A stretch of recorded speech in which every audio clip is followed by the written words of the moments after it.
welcome to episode 44 of the Odyssey Hour. We are your hosts, the Odyssey Paranormal Society team, and with us here tonight is our special guest, Ms. Susan Slaughter.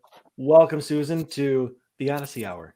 Thank you so much for having me. You're telling me about the round table, and I was like, you have to have me on. I kind of invited myself, actually.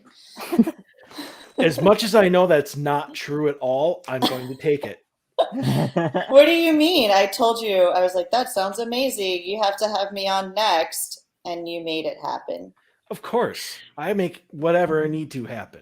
So it's my special skill. So we all know how this works, but how is everybody doing tonight? Good. Pretty good. Sweet. Yeah. I'm doing Not too okay. bad. Good. Excellent. Scott, I didn't hear a mumble out of you. I'm surviving. That's fair. So, since we have 6 people tonight, we should probably hop right into it. I know we all have our questions to ask, and I told Susan I wanted her to go first, but she doesn't want to. So if somebody wants to take her place, we'll get to her later. Does anybody want to go first?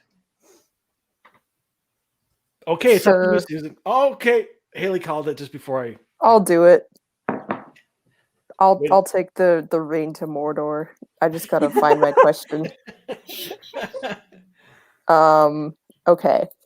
So I know we've sometimes come across this with like clients who want us to come out and investigate. But do you guys ever think it's a good idea for people to try to like sage their own houses or cleanse on their own, or is that something that should always be done, by someone more practiced in that? Susan, I'm going to open up the floor to you. Since you're our guest. I think there's no harm in someone trying to like spiritually cleanse their own house as long as they kind of educate themselves on the whole process. I am a firm believer that spiritualism is your own and how you make it. And so if you give that power up to somebody else because they're a priest or a shaman, doesn't necessarily make them more powerful or apt to magic than you, or so I do think it's like, it's not going to work if you just go in and say, hey, I just bought this bundle of sage and light it without any intention or without like stating, your intent for the energies within your home. And I also don't think it's possible to omit energies from your home, unless I do think energy can be transformed though from like negative malevolent haunts into positive ones, just based off of the energy work you do on yourself and the energy within that space. And sometimes people are clueless on how to do that. So if you don't feel comfortable doing it or you need advice, like please feel free to reach out to anyone spiritual that's on your spiritual plane, I guess, like regardless of your background, if you're Christian or Jewish or Native American or however you want to handle it. You could always lean on other people to help you if they're more spiritually inclined, if you will. But I think the misconception is that people that don't have a spiritual understanding, just going in and buying like products like sage or Palo Santo or whatever, Kapal, for whatever reasons you're doing it, it's not going to work. Same with holy water or whatever. You can't just purchase holy water and be like, this is going to work. It's really all a mental process, Yeah. Yeah, I definitely agree with basically everything you said. And like coming from a paranormal investigator's like point of view, at least on our team, we definitely do run into a lot of people that don't know how to smudge correctly or use sage correctly. Like you said, they don't have the intent behind it. They don't know how to do it in a way that's thorough.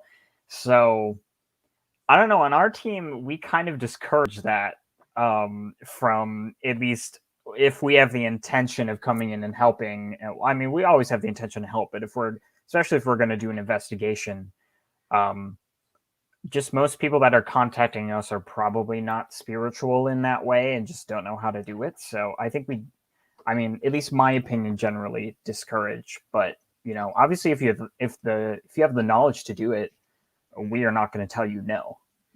So. All right, I'll jump in here then.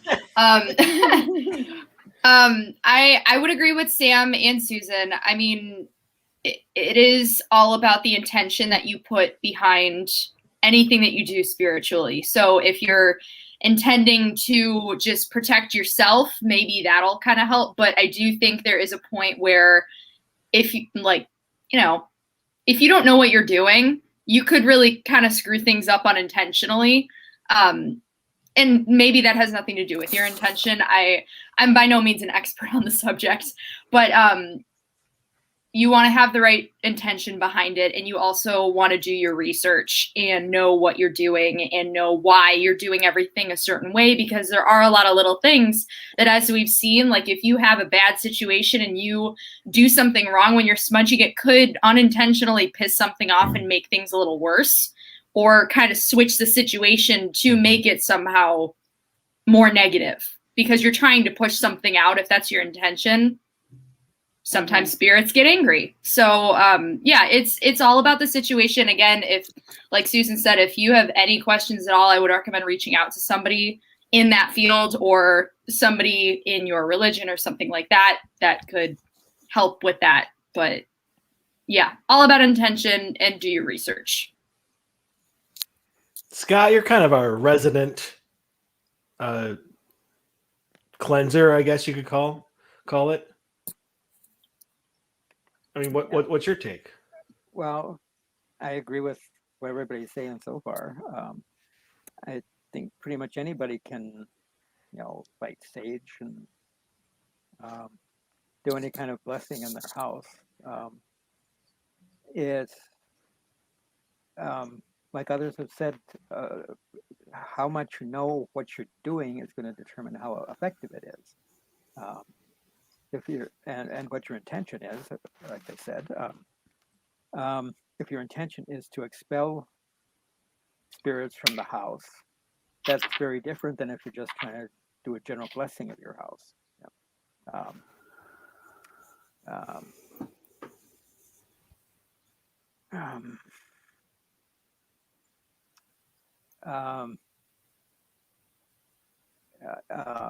There's a difference between lighting sage and smudging.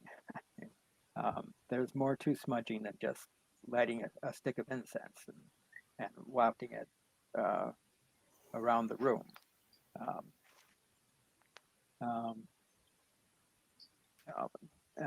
A lot of people think that that's all there is to it. You just light the incense and the incense is going to do the work. But, I've said before that the symbols and objects that we use in doing things have no power in themselves. The real power comes from us and from the person using it. The belief of the person using it. If somebody comes burns sage but doesn't really believe it's going to help, it's not going to help. You really have to know what you're doing and believe in what you're doing in order for it to be effective.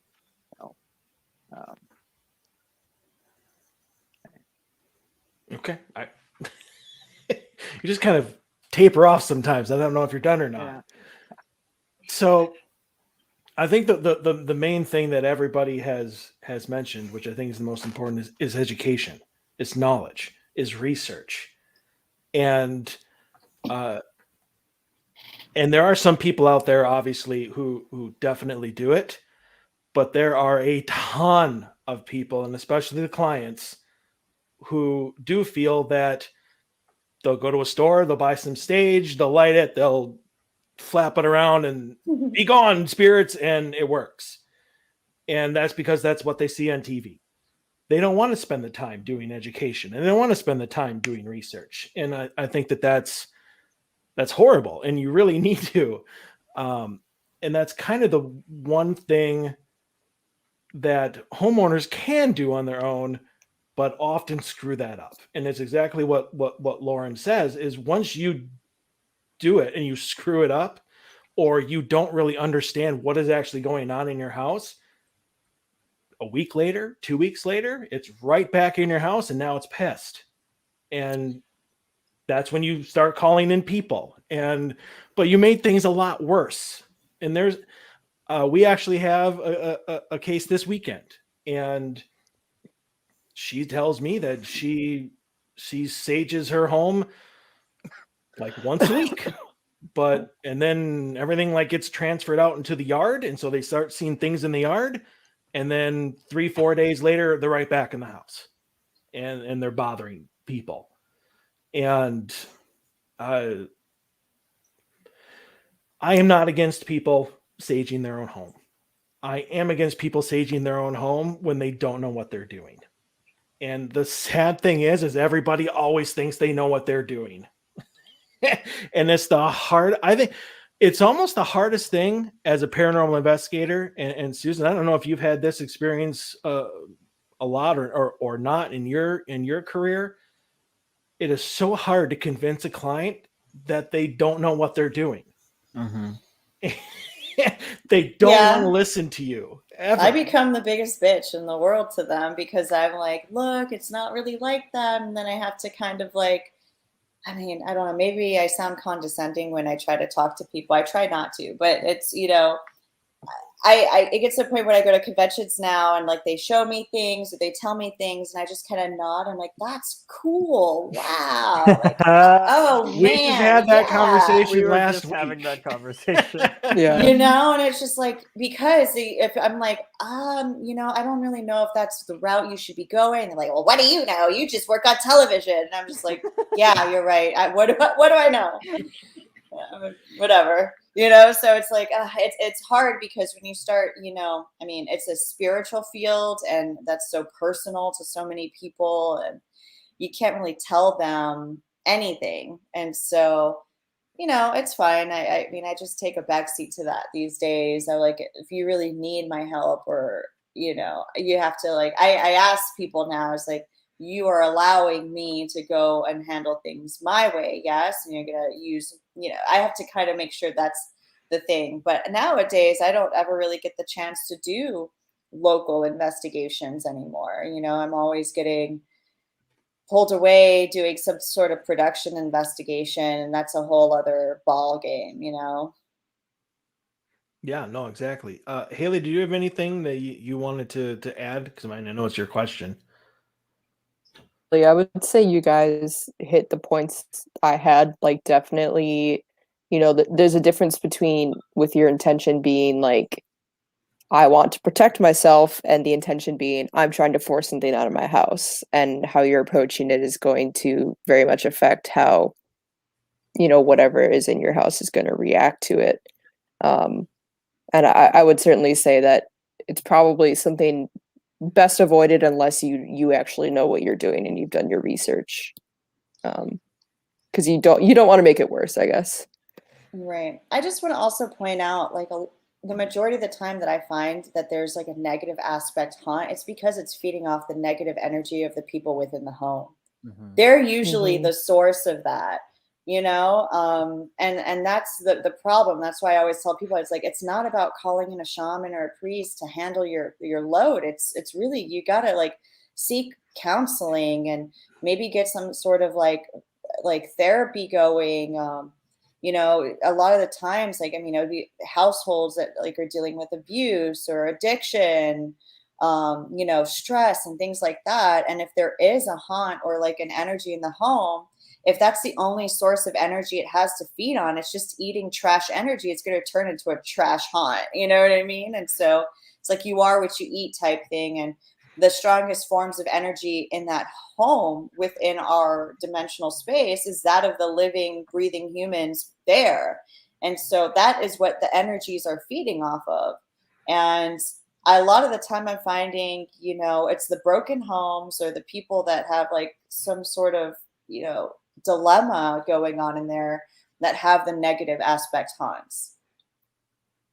So here's kind of two follow-up questions to that then. But first one was, Haley, I think that you kind of nailed the point I was going to make before we went on. Is a lot of people, I think, have the wrong intention. Like, a lot of people think that the intention is spirits get out of my home, instead Right. of, I would like this place to be a more positive place. I want to think more positively. I want to clear out that negative energy. They're just be gone. And I don't think that Yeah. that's a proper way of doing anything. But crap, on my tirade, I lost my train of thought on number two. Something that you were talking about though, Susan. No, I'm sad because it was a really good question. Oh well, move I'll on. come back to you when you like totally forget about it. That's fine. I'm sure like in probably 5 minutes, it'll just pop back into my head because somebody else will say something right along those lines. But all right, let's move on to who's next. Susan, are you ready to go now? Okay, yes, I'll go now. So I wrote it down. Nice. Well, okay. Paranormal tourism. Does it help or hurt the energies in a haunted location? Oh wow, this is a good. That is a good one. question. You're opening up a Pandora's box. I was like, oh, the first one. Anybody that's 50 years and younger needs to plug their ears because I'm about to go nuts. But 50 years and Can you younger. repeat that? it just means that. Never mind. Just go. All right, signing Sorry, off. what was that? All right. Who wants to go first? I No, always go last. So. Could Susan repeat what she said? I didn't quite catch it. Okay. Paranormal tourism. Does it help or hurt the energies in a haunted location? Okay, thank you. Yeah, I have a response right away. I think it totally depends on who is running the location and what kind of vetting process they are choosing to go under, to like invite people in to investigate their location, because there's locations we've been to, like you take Ashmore Estates for example, where they pretty much let anybody in that wants to investigate. And I've yet to run into a place that does like an actual, like, I don't know, detailed vetting process of like, researching into these teams and the kind of work that they're doing, because those kinds of places turn into a business, right? They need to have people coming in there, and the revenue from the investigations is what's keeping the place alive. So you have to kind of sacrifice the integrity in a way. So, and I've heard accounts of people that have investigated, like, for our schoolhouse in Iowa. I've heard people say that have investigated that place 5-6 years ago, that the energy was totally different in the building because they were letting way less people in there.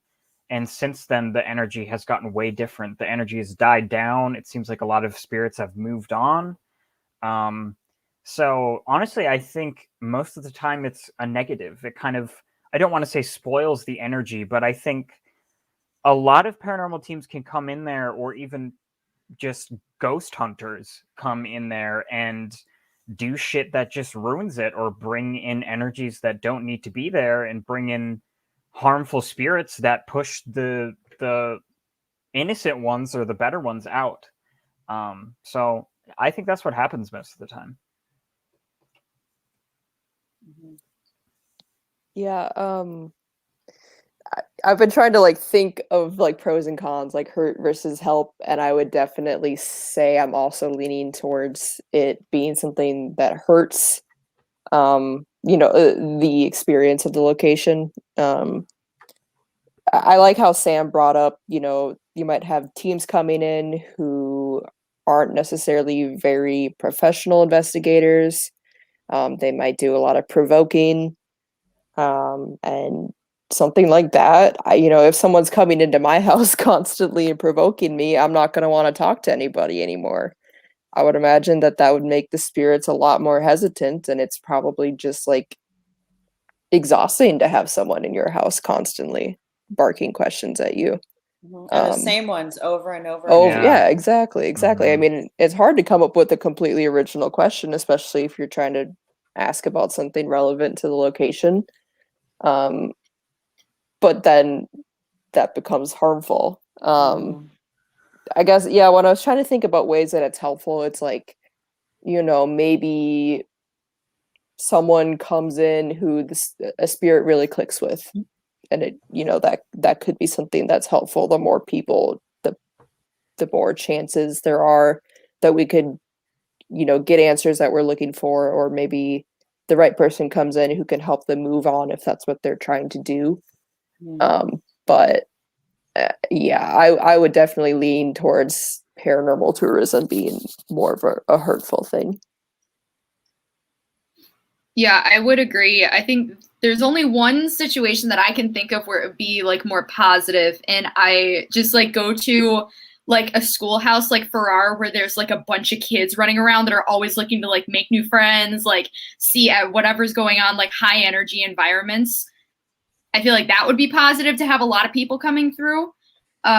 Most other situations, I feel like it'd be like Haley said, it's just draining to have people all day, every day coming in and out, asking you questions, demanding that you show yourself, thinking because they paid to get there that you owe them something. Like, I just get pissed and just like sit in the corner and be like, I don't owe you anything. I could just sit here and watch you all night, which I'm sure a fair amount of spirits do, or they just find a way to leave. So for the energy of the building or location or whatever you have, I do think I would say like 9 times out of 10, it's more detrimental than not, which is really unfortunate. And I think that's why we get so excited when we have not popular locations to go to, because we're like, oh my gosh, it hasn't been investigated either at all or that much. So maybe they're going to be willing to talk to us more because they're not numb to investigators coming in or the thrill seekers that kind of ruin it for everybody, Mm-hmm. Scott, you want to chime in? I'm not sure if I have much to add from what everybody has said, all that stuff. I agree with everybody that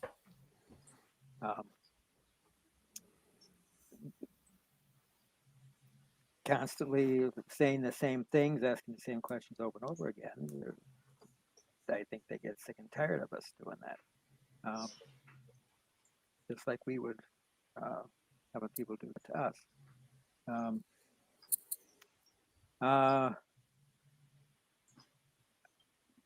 I think they can get bored with having a lot of people come in, and just doing the same things over and over again. And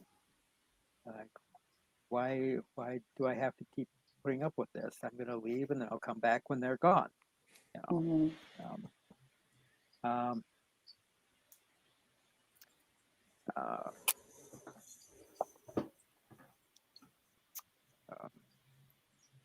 I think another thing that's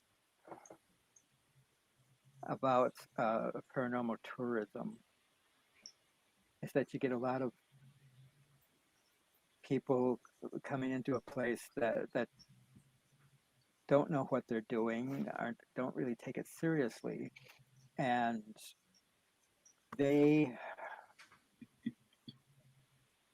then they publish what they do on Facebook or someplace else, and they look like idiots and make us all look like idiots. Because they're doing stuff that they don't know what they're doing. They don't look at all the dust in the air. Oh, those are a million ghosts floating through the air. And it makes us all look bad when they come up with all this ridiculous things that they don't know what they're talking about. Okay. In fact, a clip of an entire prison worth of inmates made it onto paranormal caught on camera recently. Do you remember that clip, Susan? I mean, they just all start. I mean, I'm in the 5th season now. So, but yeah, I remember we get a lot of dust on there. We do. Those aren't the ones though that like, I mean, they put them in as like a filler, into the stories usually, but they usually focus on things a little bit more than that, because every paranormal investigator that's involved in the series, like me and Keno and all the rest of them, are just like, nah. Like, we're not going to comment on that. No, and that wasn't necessarily a knock on paranormal caught on camera, but I do remember watching the people who caught it being interviewed about how excited they were that like this entire prison worth of ghost inmates was walking back from the cafeteria apparently, and it's like, and they're a paranormal team. Well, exactly. So yeah, for my answer, and please forgive any sort of ranting and raving that it's about to happen. So Haley and Lauren are going to be very proud of me because I just made a list. Oh my God, we're rubbing off on you. Your Earth side traits, Mike. Yuck. Anyway, okay. So, but I wanted to make sure I hit all the different aspects of this because there's many of them. So, Sam, I think you kind of brought it up, the whole people who let anybody in. Yeah. And when you do that, you are definitely going to start bringing in the people. Sure, you're going to bring in teams like ours. You're going to bring in like the good paranormal teams that take this seriously and they're respectful, and they're going to treat that location and the spirits in it with respect and with care.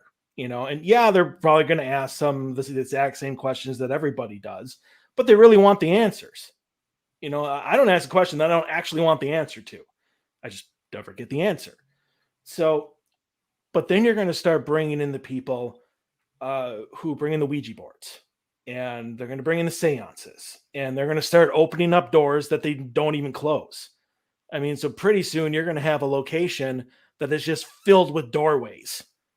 And then they start to provoke, they start, and Lauren, you kind of brought this up, and this has actually happened, where people start screaming, I paid money to be here. You should be entertaining me.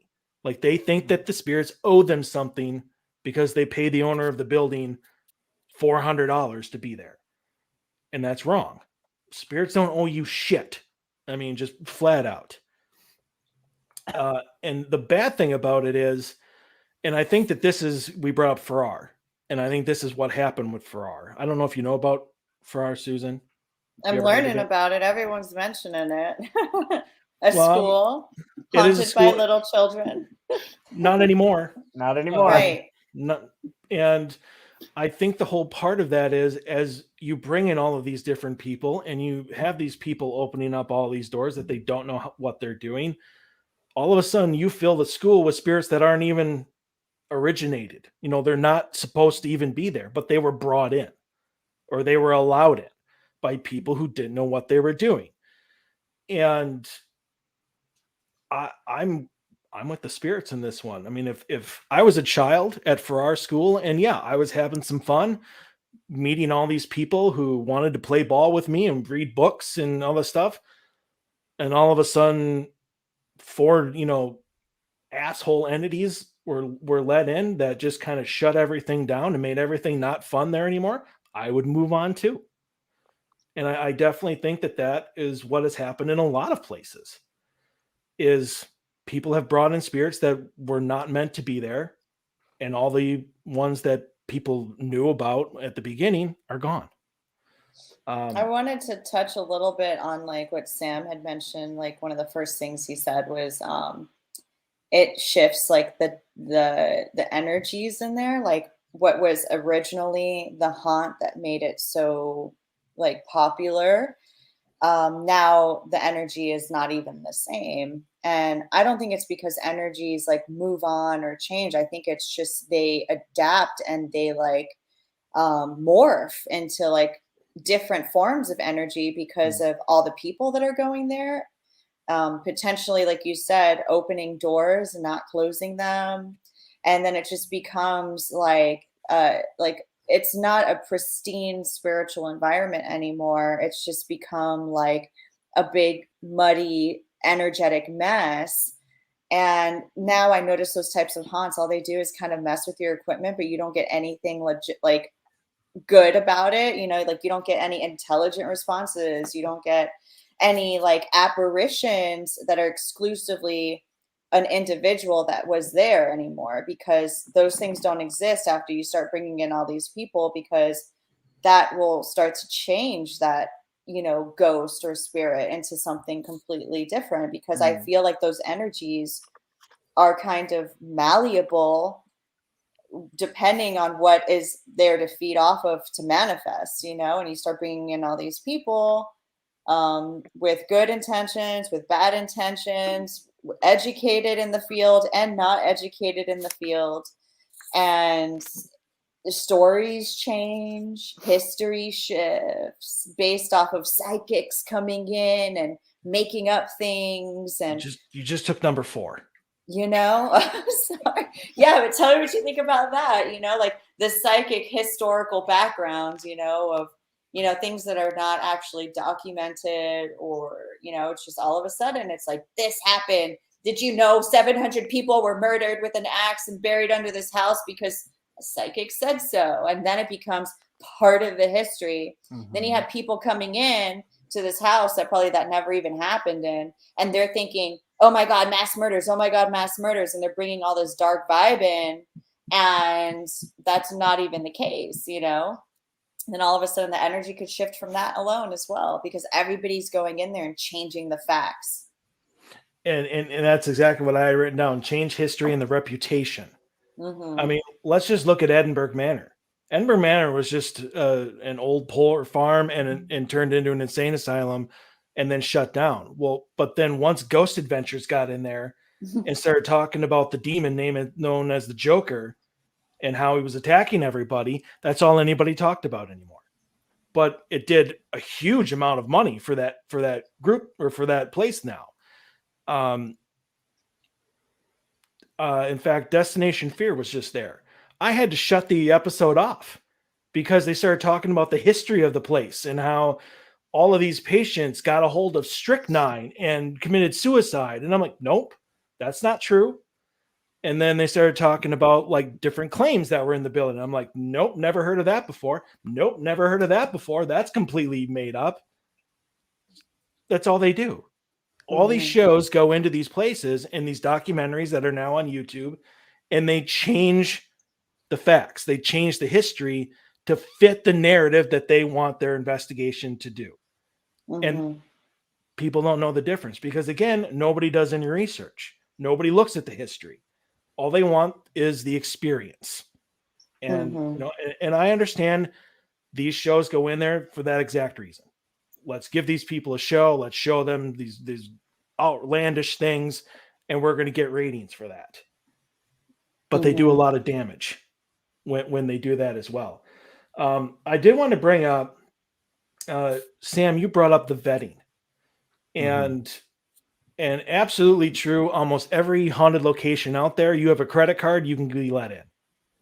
If there's an open date and a credit card machine, welcome. But there was one place, and I want to give a shout out to this because I was so impressed by this. I reached out to the Shanghai Tunnels in Portland, Oregon, to see if I could do an event there at some point in time. And they literally emailed back and they said, what is your intention? Why should we let you in? Like I had to prove to them what I was going to do, why I wanted to do it, and why they should let me in. And I was like, I actually thanked them. I go, thank you for making me have to do this. It makes me want to go there even more because I know they're not going to let just anybody in. Not to mention, it's more of an honor to be let in. But yeah, almost every paranormal place, if you have the money, come on in. And we don't care what you do. I mean, I guess I would have a lot of respect for a place that, fine, you can come in, but here are all the rules. And there are some places that do that. There Yeah. are some places that say no Ouija boards, no seances. And I like those. I like those places as well. But my last thing that which you just brought up, Susan, about the psychics, and you guys, we've laughed about this tons of times since. But we had an investigation in southern Iowa. Yeah, And I thought you were going to talk about this. This place loves psychics, and one in particular. And from what we know, he's not even a psychic. He just acts like a psychic or a medium or whatever. But they were telling us stories after story after story of stuff going. Like there's 60 kids in this place, but these kids are not normal children spirits. They go out and recruit other children's spirits to come back to this place, and then they move them on. And they started talking about other spirits that were there and their deaths. And I'm like, is that documented? No. I mean, and the whole weekend, it was just story after story. And is that documented? No. And it was all psychic backed up. That was it. That's the only reason why. And not to mention, like, our EVP work, and it ended up being just a personal experience. We didn't get any evidence out of it, but the vibes we got and just the personal experiences we had were not conducive to that narrative at all. It was like the opposite narrative. Not that it was like a horrible negative place. It was very much like, no, this is not a haven. This is like, there are people that enjoy it here and there are people that don't want to be here, you know? So yeah, that was quite amazing. The way the narrative in that place was shifted into something like that. Yeah, and like Right. claiming like there's 7 portals in there or something like that. I forgot about the 7 portals. Yeah, we just looked at each other like, what are you talking about?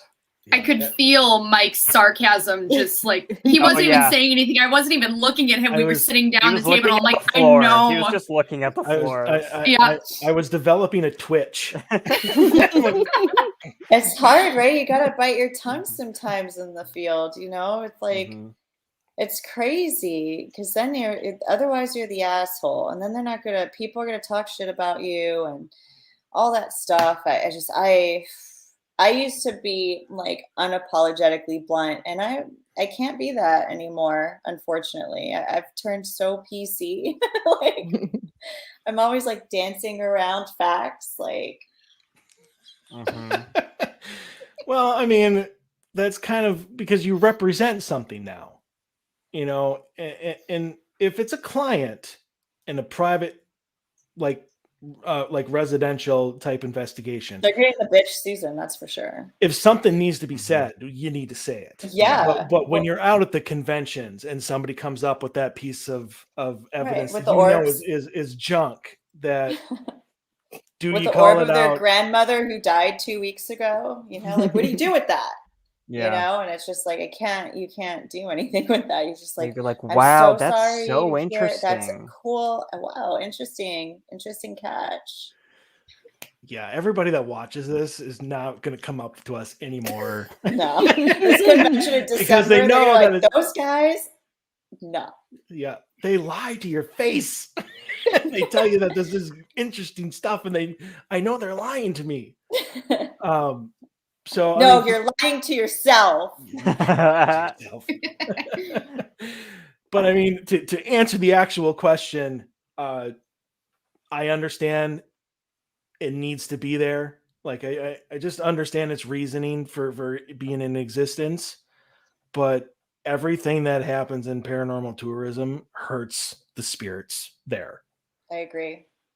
And you're more than welcome to answer your own question, even though I mean I know you've chimed in a couple times, but I mean, so you agree that? I ask this because as an investigator, I get called in to do events at places all the time. And I find myself sitting on the fence morally a lot of the times, you know, and I'm like, am I contributing to this in a way, you know? But I mean, I try to handle myself at locations in a way that this is an opportunity for me to educate people that come how to properly investigate, you know? And so I try to like make a positive out of, you know, the evil, you know? And so what I kind of made a point of that with the dark zone. And that's why our next event is gonna be at the farmhouse in Rhode Island, aka the Conjuring House. But I was like, the only way I think we should go, we cherry picked our favorite investigators, that are the most in our minds, like, I mean, everyone in the dark zone is as legit as it gets, especially when we bring them out on live investigations. But I made sure that we were doing it as authentically as possible by bringing the Perrin family with us. And they have gone back to the house on other series, but they're only like tour guides on the shows. They've never been given the opportunity to connect with the energies. They're just like, oh, this is what happened here. And they take them all around the house, and there's no investigation with the family. And so, we wanted to bring them in. And this is like how I make myself feel better when I go to these locations, because it's like bringing back like kind of the root of what I love to do with investigating, which is helping families or business owners or whoever that are dealing with haunts, right? So having the Perrin family is good, but I find myself lately turning down a lot of these events because, like you said, the people that run them, what they're kind of feeding the tourism aspect, and so I'm just being very like weary lately, because it's true, like I don't feel like we go to these places that are so like overdone now, and it's like all the energies that you want to connect with, like for instance the Lizzie Borden house, like you're not going to find Lizzie Borden there, like she's not there. And the last thing I hate is like, I try to tell people like my investigative style is not something that is very interesting to watch on a show, because I'm an observer. I just turn on all my gear and I just sit in the energy. I'm not interrogating. I'm not nothing. Like I like to bring maybe trigger objects and play with them, but I don't try to like, talk to the energies, because I feel like they need to kind of observe me first before I start like bombard. I never bombard with questions. And I always felt like on the series that I've done, if you're sitting in the dark, they want you to be active because they want something to cut in, and make it seem like it's, like talking all the time. And that's part of the problem, that people are copying what they're seeing on television and think that you need to be talking 24/7 on investigation. To be honest, you need to just shut the fuck up and watch what's going on around you. Sorry, are we not allowed to curse? No, we definitely This is are. Facebook. Oh, Of course okay. you can curse. But it's like I'm a quiet person, and I just like to sit there and let things happen. And I just intentionally invite the energies around me. And I even say, if you don't feel comfortable making yourself known here, you could always come back home. I bring homework with me all the time. You know what I mean? I'm just like, you want to follow me? That's cool. We could connect there if you think that's better. Or, I just sometimes I find like energies haven't even. I've had energies not do shit on locations that they're supposed to be at and just show up in other places, like in my own home, and that seems scary to some people, but I don't mind it. I was like, this is what I do. Like I would love to learn more about energies, what they're capable of doing. And I learn more from them if they come to me, and, I think the reason why they do that is because sometimes they feel uncomfortable in an environment with a bunch of people, I think it's good to have like 2 to 3 investigators, but sometimes these teams come like squatted in these little ass cottages. And I'm like, you being there is what's keeping none of this from happening, because it's just too much like human energy there, thought processes, equipment.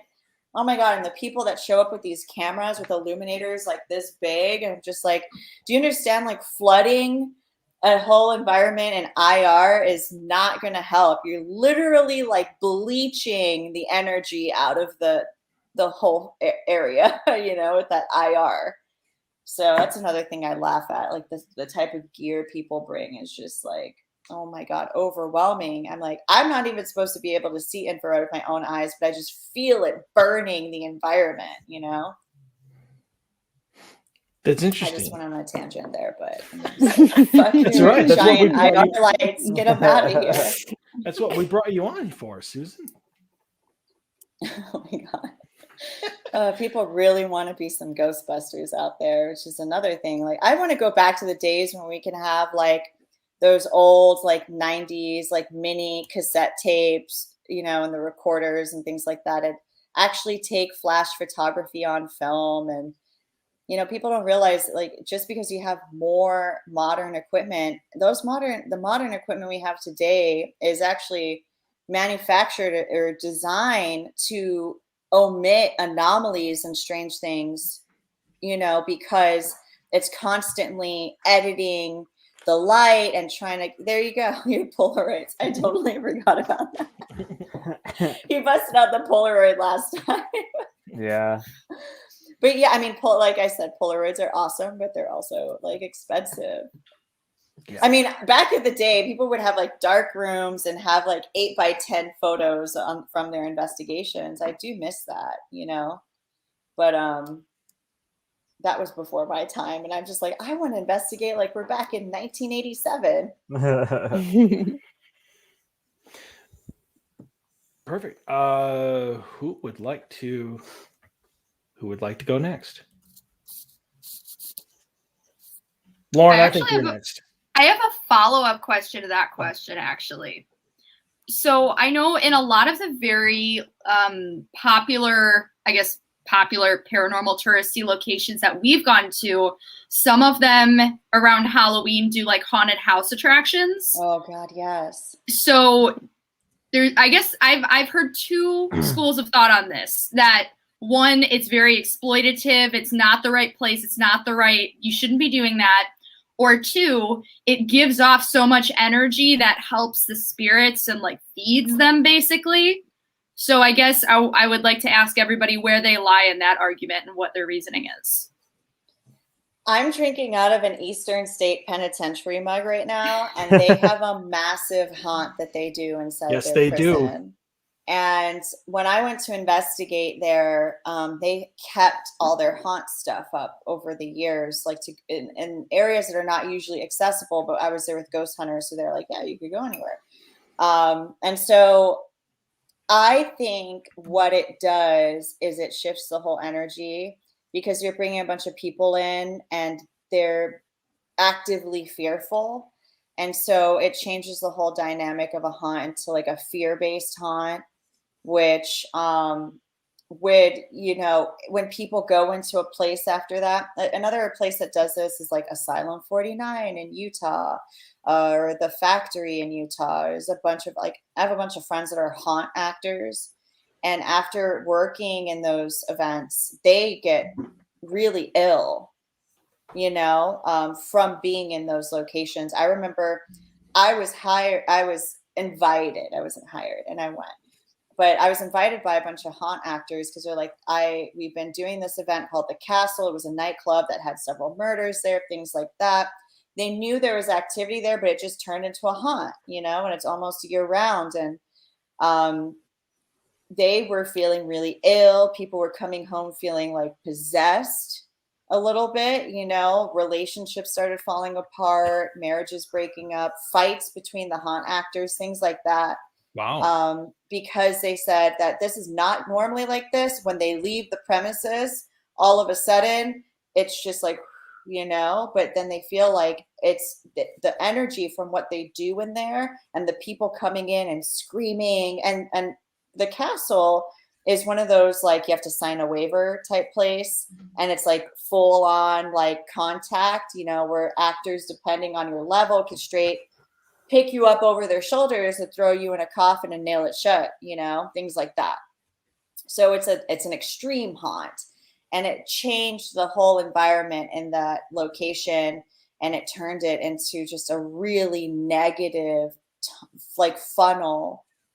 Dare I use the term vortex of just negative energy that's affecting everybody that goes in there. Even people just standing in line waiting to go in the haunt are just getting nauseous and sick and puking.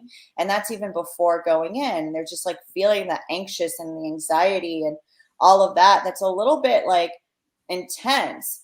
And I felt that too at Eastern State Penitentiary. you know, just kind of like this fear, like a pit in your stomach when you go and investigate. And I could tell it was like, because I don't fear the paranormal, but going in there and just feeling that vibe was, I think it's because that they have haunts in there. And I don't like it at all. Like if I had, I honestly think that it's tacky, you know, and not and insensitive. I don't like it, you know, personally, putting haunts in like these places because they're haunted, you know. And so people are going there expecting to see a ghost, but also trying to like not get scared by actors, you know. Mm-hmm. Yeah, it's a. I'm sorry, Sam. Go ahead. I was just gonna say it's a money grab. Really, it's just like it's another way for these haunted locations to make a ton of money.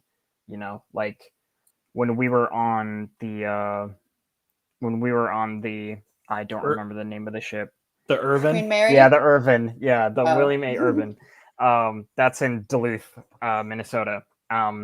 They're basically like, yeah, the haunt in October pays for all the expenses to keep this ship up and running. You know, so it's like I don't want to call it a necessary evil. I think it depends on the place, but you know, it's just one of those things that it's just unfortunate that yeah, it just kind of it ruins the vibe, really. Mm-hmm. Like absolutely. Especially when we're on an investigation on that ship and everything else is like period and like expertly restored and upkeep, and then you go into the hull and it's just like shitty zombie mannequins and like a maze, and it's just like this isn't a good vibe. I'm not a fan of this. Yeah, the Queen Mary does their thing every year. I mean, Mm. obviously not this year, but they have a haunt dedicated to the ghost stories of the Queen Mary. They have the Scary Mary maze that goes all through the hull of the ship. And, you know, they took this little girl entity that's been seen on the ship and demonized her and made her just wretched looking and ugly and terrifying. And I was like, I don't know how I feel about that. You know what I mean? Like, that's kind of messed up that they literally took a spirit known to be on that ship and made it an antagonist in a maze throughout the entire hull, you know, in a very scary and oppressive way. I didn't like that at all. So that was something that I thought was like, you literally, like, because I believe that a lot of the times haunts stay active because of the memory of certain individuals. You go there and you could, you know, evoke like something to come out by just, you know, the memory of that person, you know, and enough people go there and they keep the memory of that individual alive. And if you go now and you're going to the ship and it's Scary Mary now, and you're in your head, all you have is this image of like this dark child that's evil and like, you know, malevolent and all this stuff. I feel like her memory and energy starts to shift, and then all of a sudden she's not this just the spirit of this young little girl anymore. Now she's been turned into this like non-human version of herself. Yeah, we suck. I mean, it's the living that you have to watch out for, not the spirits.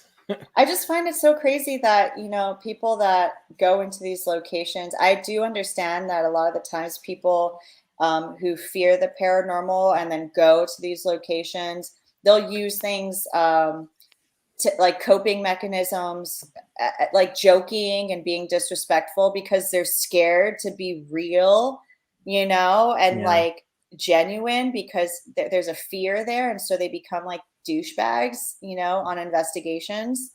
And I just feel like, how can you do that? Because like every single one of us, I believe, I mean, and a lot of the times I'm like, how, if you're here, you have to believe too, somehow in some way or form, right? Even if you're a skeptic, there's going to be an inkling there where it's like, when you die, when all of us die, we have an energy within us.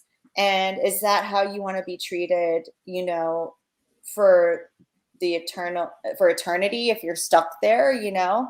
Like, I just find that so odd and disrespectful and like weird. I just don't understand how people are not connecting to the spiritual aspects of the investigation. It's like they don't even like fathom that. Yeah. Lauren, did that answer your question? Yes, it did. Thank you. So we'll go a little late because we've only gotten to 3 questions. We won't go through them all, but Sam, did you want to ask one, or Scott, did you have a pressing matter, or do you want me to go? Why don't you go? Me? All right. That's fair enough. Okay. And mine can probably be pretty quick. Or not, depending on your answer. So we've talked a lot about how we got into the paranormal, whether it was curiosity, whether we had experiences as a kid or whatever, and we're searching for answers. We've talked about that a lot. And I think, Susan, you probably get asked that a lot. How did you get into the paranormal? Like probably every interview you've ever been on. Yeah. But what I don't think that any of us have really talked about is what was the inspiration, whether it was someone or something that actually made us become investigators. Because we were all obviously interested in the paranormal far before we became investigators. I would only read those books besides the normal high school books you had to read. All I would ever check out from the library was paranormal books. But I had no idea that being an investigator was even a thing. So, I mean, what was it that made you actually reach out to a team or cross that line to be, this is what I want to do? Well, that's a good question. Thank you. Yeah, You're welcome. I'm curious to know everybody's story here. Well, you go first then while everybody else thinks. Oh, okay. Well, I think like most people, they had a personal experience, and I started seeing energies when I was young, and it got to the point. I mean, I slept with my parents in their bed because of the fear of sleeping alone, like well into like the double digits of my age, like 10, 11, because I was just like seeing things at night. And then my biological father didn't live with us, like, so he's actually a very spiritual person like me, and is actually why I practice witchcraft, I guess you could say, because he's Wiccan. He's like more like traditional paganism, Wicca, stuff like that. We're perfectly all right with that, Susan. You don't have to hesitate in talking about that. I'm a witch. So I mean, so my mom, she taught me not to fear it. She would always say things. My mom's Catholic. She'd be like, don't worry, they're guardian angels. They're not something you should fear. If you're seeing things like balls of light or shadow people, she just told me to just embrace it and not to fear it, right? She was never like some of those other, like my mom's a Latina woman too, super Catholic. And so some Latina Catholic women would be like, ay diablo, oh my God, we got to bring a priest to the house. You're haunted, my child, right? But my mom wasn't like that, right? So she was like, embrace it. It's fine. But I got my first tool because I was trying to be a big girl. I was like pushing like 14, and I was like, I can't be sleeping with my parents every night. I'm sure like not fun. So my dad was like, okay, let me get you something. If you ever see anything in your room or if something weird's happening, feeling uncomfortable, you just press this button. And it was a K2 meter that he got me.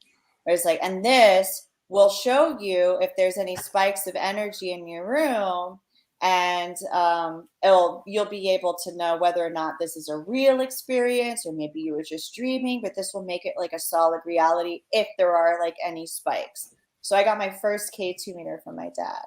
And so I started and that was around the time when like ghost hunters came out too.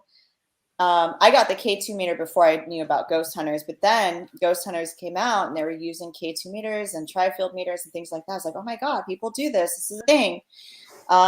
Flash forward to like when I'm 19, I'm moving into a new neighborhood. I've been experiencing a lot of, I think I was telling you, Mike, about this. Like I moved into a brand new constructed home in a new constructed neighborhood.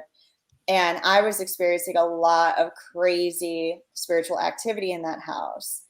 For it being brand spanking new, I was like, whoa, you know? And then driving back from school one day, or college, yeah, I was in college.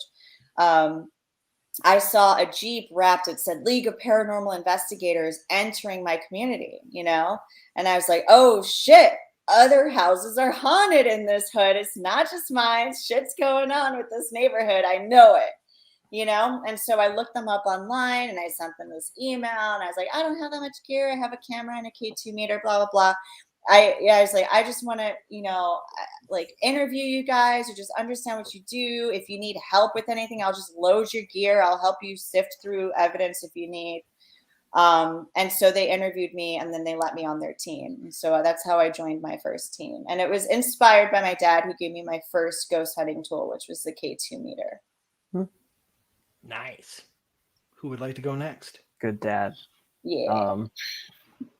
Yeah, I guess, you know, I think a lot of our stories can be traced back to ghost hunters, but that wasn't like, that's what like made me aware of the paranormal field and like paranormal investigation, but it's not necessarily what pushed me towards it. It was really like, I guess it was, how long have I been on the team? 2 years, 2.5 years, almost 3 years at this point. I eventually just realized that there's nothing stopping me from pursuing this curiosity that I have had since I was like 6 or 7 years old.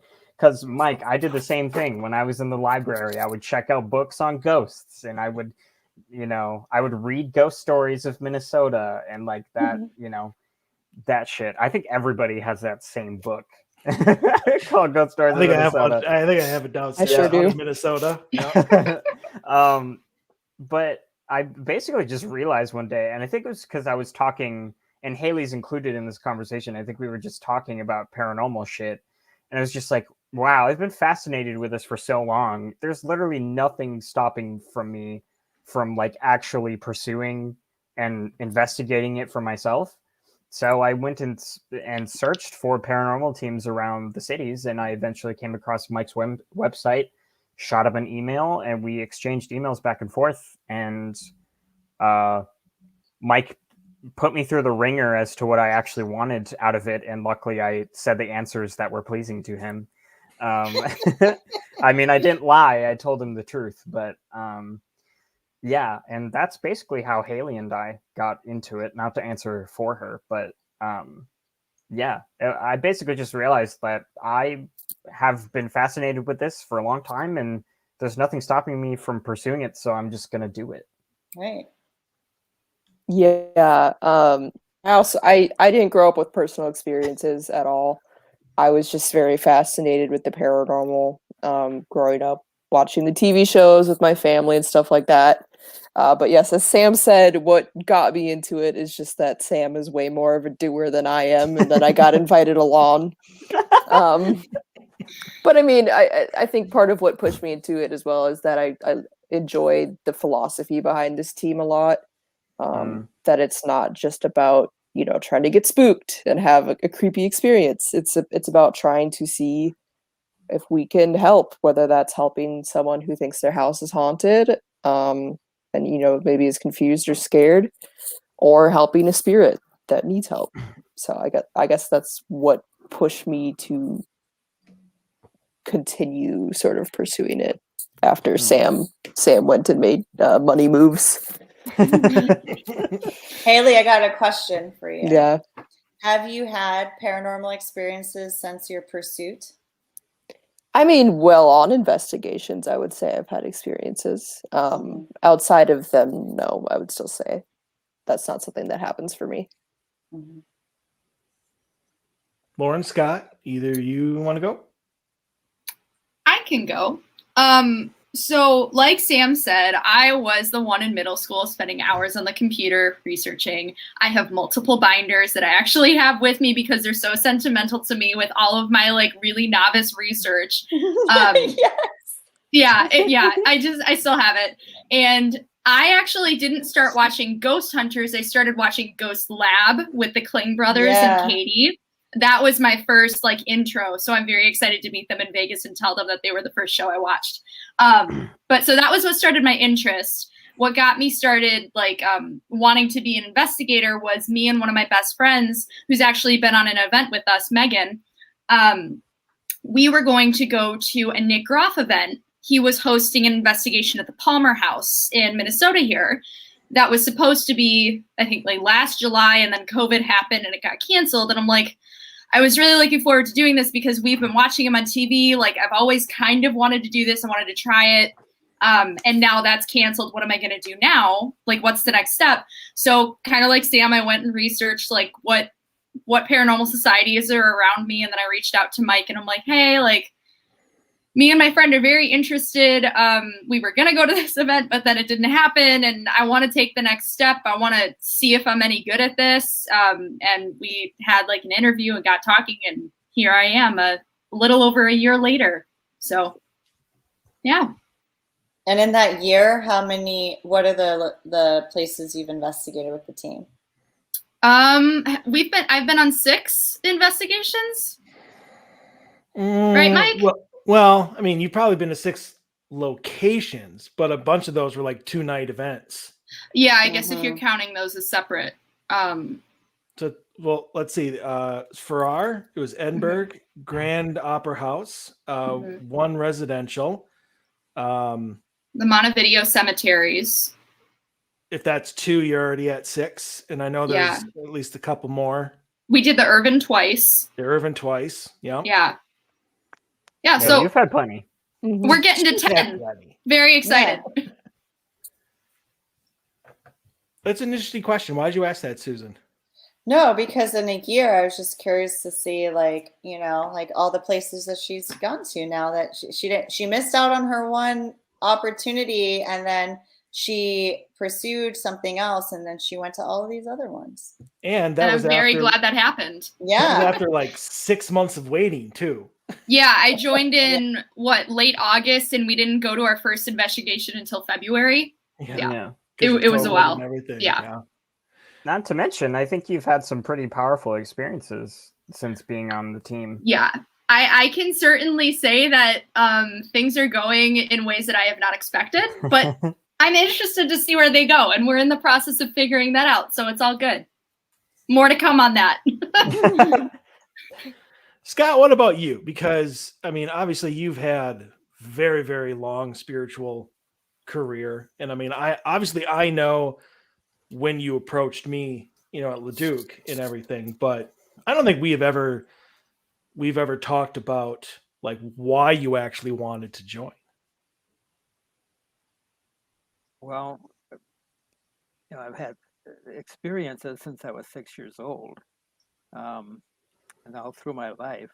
And I think part of it is in the 1970s, there was a TV series called The Sixth Sense, where this parapsychologist went out and investigated all these psychic experiences. And it was one of my favorite shows. I'd watch that and I said, God, I wish I could do that. And I,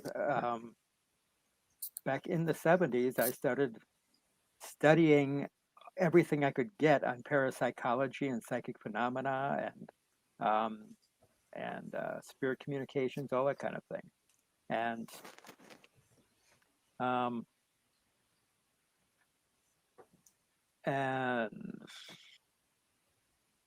you know, and as I've told you guys before, this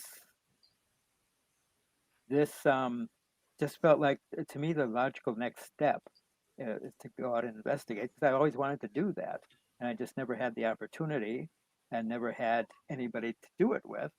And I didn't think it was a good idea for me to just go out and walk into a haunted house and by myself, and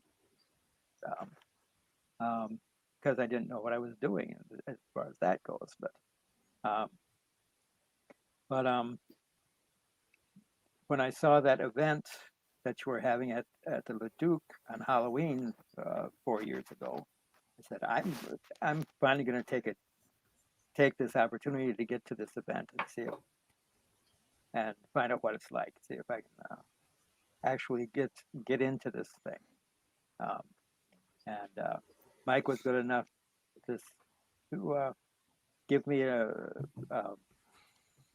chance with doing that, and I've been doing it for almost 4 years now. That is correct. In fact, it'll be 4 years coming up next month. Yeah. Yeah, Halloween.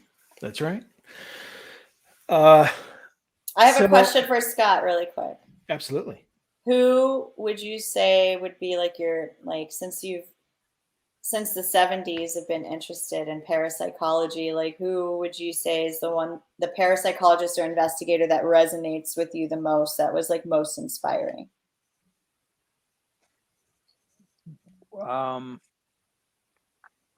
Well, back in the 70s, Joseph Banks Rhine, who ran the Parapsychology Rhine. Center in Durham, Yeah. North Carolina. I read The a lot Rhine of- Institute, right? Right, yeah. Mm-hmm. And so he and his wife and his daughter, and Kitty. but currently, oh, I love your black cat. It's more charcoal than anything, but Yeah, it looks like a Russian blue. He's But- a mix, yeah. The Russian blue chartreux. Oh, mix, huh? Half in, half out. beauty. Oh, Lord.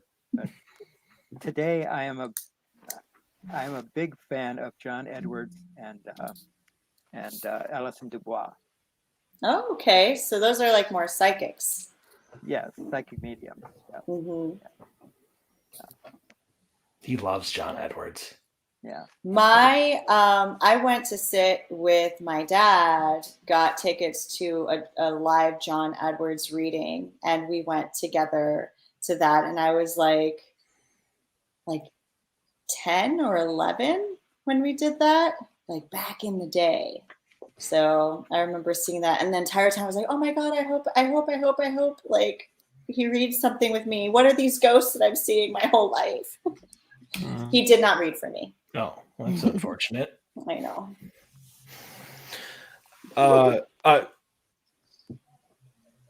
Did you have any more questions, Susan? No, I was just No? curious about that. Yeah. Okay. All right. So for me, and Sam kind of hit on it. I was obviously interested in the paranormal, but had no idea that investigation was even possible. Like people even did that until obviously Ghost Hunters came out. I did watch Most Haunted before Ghost Hunters, but I did too. that's not investigation. That was a bunch of ladies going into a building and screaming for an hour. Like that's what that show was. So it was entertaining, sure. But then Ghost Hunters came out and it was a team of people going in, helping residential families, finding out answers, trying to debunk, doing an actual, like trying to figure out answers as opposed to getting experiences. Mm-hmm. And it showed me one thing. And this is what made me, besides just actually just getting the opportunity to start doing it, it showed me that even if you're a plumber, as they were, it didn't matter what you did as a job, what your education level was, you could go out and make a difference. Like you didn't have to be a doctor, you didn't have to be a lawyer, you didn't have to be the president. You didn't have to have these major jobs in order to affect somebody's life in a positive way. And I watched them do this episode after episode, going in and making a difference in people's lives Mm-hmm. just by sitting in the dark and asking questions and spending the time and making the effort to do this.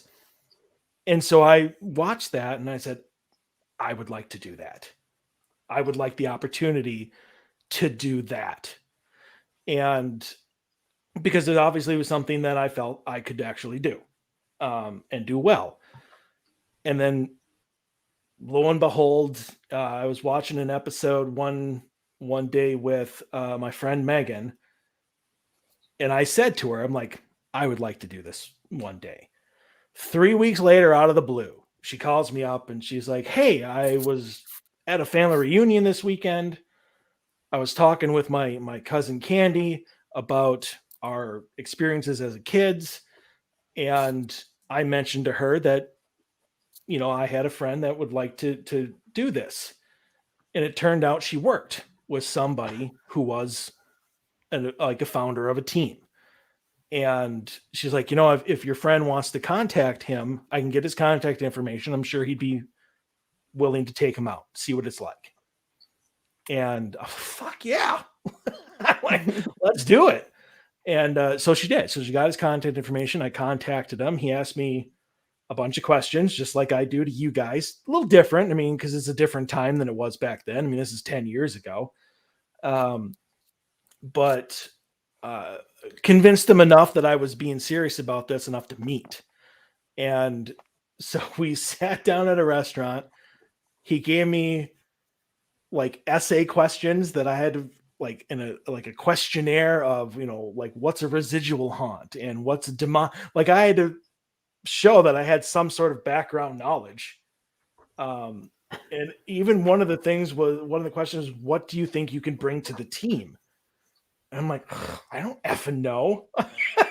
I think my answer was website design. Like it was like, I don't know what I can bring. I've never done this before. And but they took me out to a cemetery. They call it a practice investigation. They got permission, obviously, to be there. And I had a bunch of experiences. I still have the first EVP I've ever caught from that place. Still on my hard drive. I listen to it every once in a while. In fact, I still play it at presentations, and I've never looked back. And I was telling this Lauren this, I believe, yesterday, because we were talking about like the Ghost Lab stuff, because the Klings were just on Odyssey Files on Monday, and how I made a complete ass of myself the first time I met Jason Hawes, who was at Paracon 2017, and how I went up to him to introduce myself and tried to tell him how they were an inspiration for me to get into the field. And started to break down. So yeah, that was fun. I'll do better at Vegas though. Vegas will be my second attempt to impress him with my professionalism. Is Haas going to be there? Everybody's going to be there, Susan. Have you never been to the website? What is wrong with you? I mean, I guess I did go to the website, but I didn't look through the guests, like the celebrity guests. That's going to be interesting because why is it going to be interesting? Because I don't like drama at my I events. don't have drama. I'm zero drama. Okay. Why is it going to be interesting then? No, I haven't seen him since the Ghost Hunters Academy. Well, whereas me and Steve, we've kept in touch the whole time. I've gone to visit him in Massachusetts. He's come out to California, like, you know, like, but he's the only person I have not seen in a million years. Yeah. Dustin's going to be there. Mr. Perry. Also. Brandy Green. I don't know if you're on the show the same time as her for International. I was, on International. She's going to be there. Tango. Everybody's going to be there, except the people I don't like. So, what was I not supposed to say that? What? No, because now I'm going to see all the people that aren't there, and I'm going to think you have beef with them. And you'd probably be right. I'll if you have a question about somebody, like what do you think of this person, I'll tell you. I got no qualms. I would think that you would probably enjoy the truth. Then that's really interesting. That's what I'll do. I'm like, that's interesting. Good callback. All right. Well, if nobody has anything else, we will conclude this episode of the Odyssey Hour. We'll be back next week with another new episode. Susan, thank you for coming on. Yeah, thank you very much. This was so much fun. I'm really Yeah. happy I got to meet all of you guys, and I look forward to seeing you in Vegas. Right? Are you all going? Yeah. Yeah. Mhm. Yeah, I don't do anything without my team. So, and I just have to make sure that I call them my team and not my staff. They won't. I did that in Minnesota, and they still won't let me live it down. So, all right, everybody, stay safe, stay healthy. We want to see you back here next week, everybody have yourselves a good night.